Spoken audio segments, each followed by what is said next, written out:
Hi, Lalab.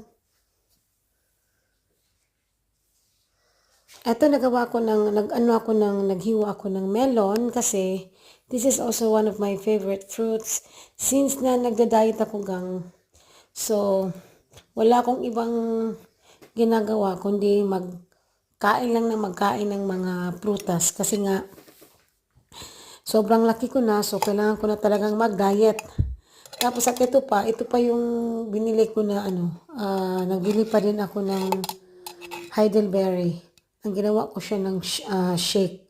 Nilagyan ko, minimix ko siya sa yogurt and para mas malalamnam gang. So, ayan ang aking video gang.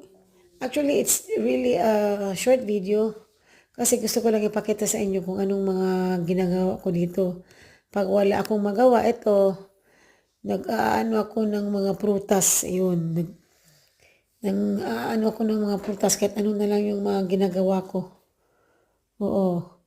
Ang hirap talaga pala kapag magda-diet So hindi ko na alam kung anong mga kakainin ko. So ayan, pinapakita ko sa inyo.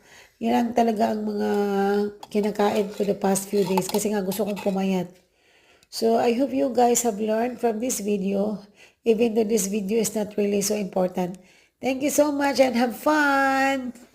Thank you for watching. Bye!